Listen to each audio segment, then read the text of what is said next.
Hari ini Polri menyerahkan barang bukti kasus pembunuhan berencana Brigadir Yosua yang menjerat Verdi Sambo ke Kejaksaan Negeri Jakarta Selatan. Ini adalah foto-foto sejumlah barang bukti yang dilimpahkan ke Kejaksaan Negeri Jakarta Selatan. Terlihat barang bukti yang dilimpahkan sejumlah pistol, peluru, magazin, dan juga dokumen. Penyidik dan jaksa pun terlihat mengecek sejumlah barang bukti yang diserahkan polisi. Setelah hari ini, barang bukti sudah dilimpahkan ke Kejaksaan Negeri Jakarta Selatan. Selanjutnya, kelima tersangka akan diserahkan kepada jaksa besok. Kelima tersangka diantaranya Verdi Sambo dan istri Sambo, Putri Chandrawati, Eliezer, Ricky Rizal, dan Kuat Ma'ruf. Sejumlah barang bukti terkait pembunuhan Brigadir Yosua telah dilimpahkan Bareskrim Polri ke Kejaksaan Negeri Jakarta Selatan, sementara para tersangka akan diserahkan besok. Lalu apa pentingnya penyerahan barang bukti hari ini dan juga tersangka besok, dan apa kaitannya dengan penyusunan dakwaan untuk kepentingan persidangan? Kita tanyakan langsung dengan mantan Kapolda Jawa Barat Irjen Purnawirawan Anton Carlyan dan pakar hukum sekaligus mantan Hakim Agung Gayus Lumbun. Selamat petang, Bapak-bapak. Selamat petang, salam sehat, Mbak Priska. Selamat petang, terima kasih Pak Anton, terima kasih Pak Gayus. Saya ke Pak Anton dulu. Hari ini kan barang bukti senjata diserahkan, ada 3 laras pendek, juga 1 laras panjang. Kalau dari sini barang bukti saja, kita berangkat dari barang bukti ini sudah bisa membantu untuk konstruksi perkara. Kita lihat soal unsur pembunuhan berencana ini, Pak Anton. Saya kira justru bisanya di sidang atau 2 barang bukti dengan keyakinan hakim itu, salah satu yang akan disesuaikan itu adalah adanya kesesuaian antara saksi dengan saksi dan saksi dengan barang bukti. Kenapa di dalam penyidikan terakhir bahwa penyidik telah selesai diikuti dengan penyerahan barang bukti serta tersangka. Ya. Dan barang bukti itu diserahkan itu sesuai dengan register. Registernya itu banyak. Nanti diperiksa satu-satu. Karena kalau tidak diperiksa, siapa tahu ada barang bukti yang tertukar, ada barang bukti yang memang tidak asli, ada barang bukti yang berkurang. Nah, justru barang bukti ini merupakan salah satu physical evidence yang sangat penting yang nanti akan disesuaikan dengan keterangan saksi-saksi. Jadi di sini barang bukti itu jelas harus diserahkan dan harus lengkap. Kalau di dalam datanya ada 30, harus ada juga physical evidence-nya 30 juga, begitu ya Pak Anton? Iya, harus 30 juga. Baik dalam bentuk surat maupun dalam bentuk benda-benda dan yang lain-lain. Jadi harus asli dan harus lengkap. Itulah gunanya penyerahan barang bukti yang nanti ditindaklanjuti dengan penyerahan tersangka setelah penyidik mendapatkan P21. P21 itu bahwa berkas perkara sudah lengkap, sudah diperiksa oleh jaksa dan siap untuk dilakukan dakwaan penuntutan. Itu yang dinamakan penyerahan tersangka dan barang bukti. Jadi harus dipastikan dulu barang buktinya lengkap, nah besok baru penyerahan tersangka. Pak Gayus, saya mau angle soal penyusunan dakwaan dari jaksa penuntut umum. Bagaimana penuntut umum ini harus cermat dalam menyusun dakwaan agar nantinya dakwaan yang disusun ini tidak justru melemahkan sangkaan pidana yang sebelumnya sudah disangkakan oleh penyidik, Pak Gayus. Baiknya sebuah dakwaan tentu tidak terlepas dari baiknya penyidikan. Ini konsep utama dari apa itu dakwaan. Dakwaan harus lengkap sehingga dakwaan itu bisa dijadikan satu permulaan hakim dan perangkat pengadilan lainnya mengetahui apa saja yang telah terjadi, siapa pelakunya, siapa saja pelakunya, dan pasal berapa dikenakan terhadap perbuatan ini. Nah, ini disebut sebagai perbuatan keadaan yang bisa ditelusuri terus sehingga seluruh perangkat pengadilan, jaksa, hakim, dan penasihat hukum itu bisa dengan baik mengikuti dan bisa memeriksa, kemudian mengadili dan memutuskan. Oke, apa celah-celah dalam penyusunan dakwaan yang harus diwaspadai atau yang harus diawasi oleh publik? Bagi saya tentu dakwaan itu disampaikan dengan jelas posisi perbuatan apa dalam konteks disebut sebagai dakwaan primer, yaitu 340 dalam perkara ini. Itu harus selengkap-lengkapnya karena apa? Karena untuk sebuah pembuktian pembunuhan berencana itu tidak mudah, sangat pelik. Ya. Ada beberapa syarat yang harus nanti dibahas mengenai perencanaan ini, dari waktu, keadaan, perbuatan tadi, itu menjadikan satu hal yang tidak mudah untuk hakim memahami apakah betul ini pembunuhan saja atau ini pembunuhan direncanakan oleh seseorang atau bersama-sama. Nah ini tentu perlu kehati-hatian, dan ini dimulai dari penyidikan yang akan menjadikan dakwaan dan tuntutan itu baik. Demikian pula putusan hakim akan menjadi baik apabila urutan berikutnya setelah penyidikan, penuntutan, dan hakim itu bisa memahami sesuai dengan apa yang terjadi dan bisa menjatuhkan hukuman yang setimpal. Bukan seberat-beratnya, ini harus dipahami dengan baik. Ini hakim tidak pernah menghukum seberat-beratnya, tapi hakim akan menghukum setimpal dengan perbuatan yang telah dilakukan dengan memperhatikan undang-undang yang mengatur untuk itu. Oke. Nah, karena hukumannya harus timpal, jadi dari setiap proses beracaranya itu harus bisa dibuktikan dengan baik unsur-unsur pidana yang disangkakan kalau dari penyidikan dan juga dakwaan yang disusun oleh penuntut umum salah satunya. Nah, dalam proses ini Pak Anton. Ya, nanti bagaimana Pak Gayus ya?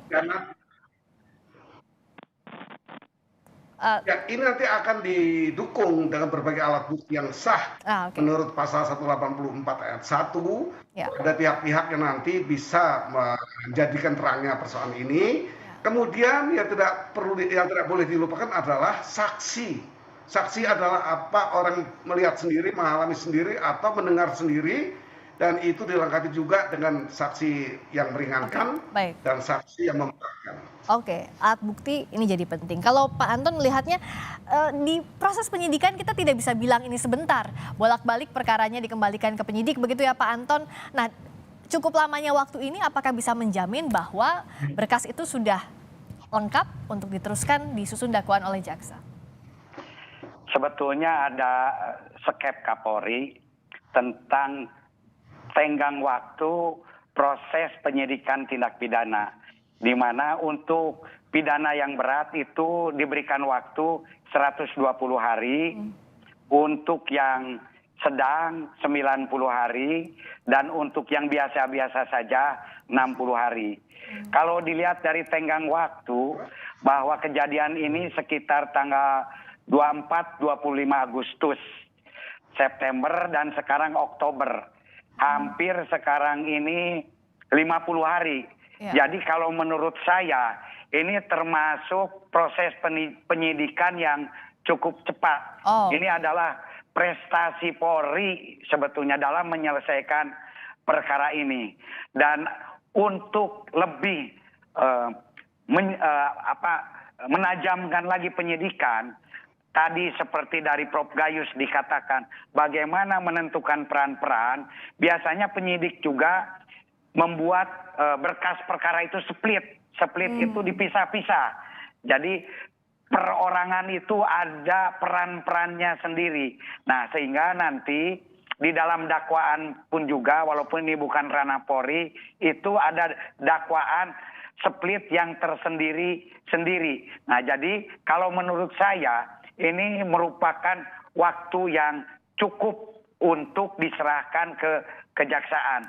Karena kalau lama-lama juga untuk apa, sehingga lebih cepat adalah lebih baik, karena kita tahu sendiri bahwa kasus ini ternyata banyak sekali simpang siurnya, banyak sekali yang menunggangi, sehingga jangan sampai bias, bukan ke arah penyidikan tindak pidana, tapi dimanfaatkan ke ranah-ranah yang lain, baik politik maupun yang lain-lain. Jadi mungkin dari pihak Polri berkeinginan lebih cepat, lebih baik. Dan ini merupakan satu prestasi karena dilaksanakan atau sudah selesai dalam waktu 50 hari yang merupakan target yang biasa saja 60 hari. Ini 50 hari. Jadi termasuk waktu yang cepat. Jadi ini termasuk ngebut karena Presiden dan Kapolri juga sudah mengamanatkan harus segera begitu ya ditindaklanjuti. Ya. Betul sekali, betul sekali. Yang jadi kendala sebenarnya ini kan kepercayaan publik begitu. Pak Gayus, bagaimana agar masyarakat juga yang di awal kasus ini sempat tidak percaya dari proses penyelidikan waktu itu, lalu penyidikan, sampai nanti penyusunan dakwaan, penuntutan, dan nanti di seluruh proses persidangan ini bisa dikembalikan lagi. Apakah memang ya satu-satunya cara hanyalah perkara ini disidangkan secara terbuka, transparan begitu Pak Gayus? Ya, kalau dalam hal ini memang harus saya akui juga di pihak kepolisian sudah dengan cepat ini ya, kemudian juga dengan kerja keras, sehingga itu perlu dihargai. Dan hari ini penutup dari apa yang diproses secara hukum acara pidana itu, polisi menyerahkan kepada kejaksaan. Di sana ada jaksa peneliti lagi atau disebut sebagai jaksa yang memeriksa perkara awal, kemudian diserahkan kepada JPU. Nah, yang akan saya sampaikan adalah proses selanjutnya itu memang milik jaksa, yaitu disebut sebagai dominus litis, pemilik perkara. Jaksa itu pemilik perkara yang harus mengawal dengan baik proses persidangan ini sehingga sesuai dengan hasil penyidikan. Nah, oleh karena itu berbagai kalangan berpendapat ingin lebih dari itu, yaitu sah saja, itu disebut sebagai keadilan yang berkembang di masyarakat. Mereka ingin dengan pendapatnya itu ditampung saja, menurut saya itu mendorong yang baik, tetapi ya tentu ada koridornya. Mereka juga harus seimbang dengan apa yang nanti akan disebut sebagai keadilan hukum, ya. Keadilan masyarakat haruslah, atau social justice ini harus berimbang dengan legal justice. Nah, itu akan terungkap semua di pengadilan.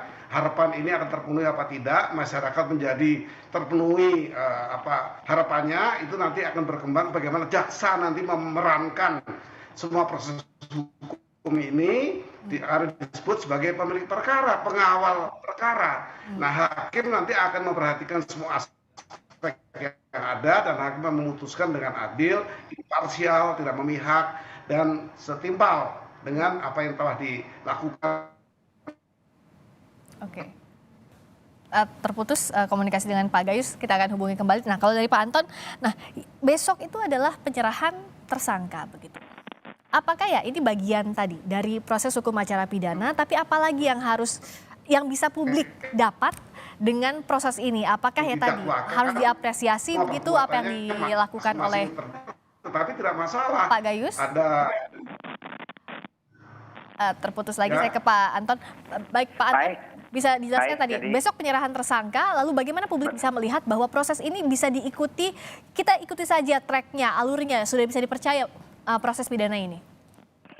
Sebetulnya dengan sudah dikeluarkannya P21 dari jaksa, ini tugas Polri ini sudah selesai. Dengan diserahkannya tersangka dan barang bukti, ini artinya setengah pekerjaan polisi ini, atau mungkin 90% lah, sudah selesai. Dan ini pun juga kenapa harus diserahkan tersangkanya, biar masyarakat juga melihat bahwa tersangka ini dalam keadaan baik-baik dan tersangka ini ada. Jangan sampai nanti diserahkan, siapa tahu kalau tidak dihadapkan kepada publik seolah-olah ada padahal tidak ada gitu kan. Atau melarikan diri bahwa benar-benar Polri sudah menyerahkan kepada jaksa. Karena memang di dalam sistem peradilan Indonesia ini yang menggunakan Eropa kontinental, menggunakan integrated justice system, di mana polisi sebagai supervisor line law investigation, atau yaitu yang pertama Kemudian jaksa adalah yang kedua sebagai penuntut Ya. dan hakim adalah nanti sebagai pemutus, Baik. gitu kan. Baik. Sehingga setelah ini tugas diserahkan kepada jaksa untuk membuat dakwaan. Baik. Jadi sekarang kita pantau jaksa lah yang bagaimana. harus bekerja sama, yang bekerja keras untuk selanjutnya. Ya, baik. Gitu. Nah, Pak Gayus tadi sempat terputus, singkat saja agar perkara ini bisa cepat tapi juga cermat. Ya tentu tadi saya sepakat dengan Jenderal Anton, ini harus ada kerjasama yang baik dari semua perangkat peradilan, dari kepolisian, kejaksaan, dan hakim. Kenapa? Karena nanti dimungkinkan juga polisi yang hanya sisa berapa persen tugasnya itu akan diundang juga kalau ada keterangan yang berbeda Baik. pada saat di berkas dilakukan PAP itu ada perbedaan, itu tentu penyidik masih diperlukan untuk diminta keterangannya. Baik. Apakah di mana perbedaannya? Ya, kerjasama perangkat peradilan ini jadi kunci agar perkara bisa dituntaskan dan memenuhi rasa keadilan masyarakat. Terima kasih Pak Gayus Lumbun. Terima kasih juga Irjen Purnawirawan Anton Carlian telah bergabung di Kompas Petang. Sehat selalu.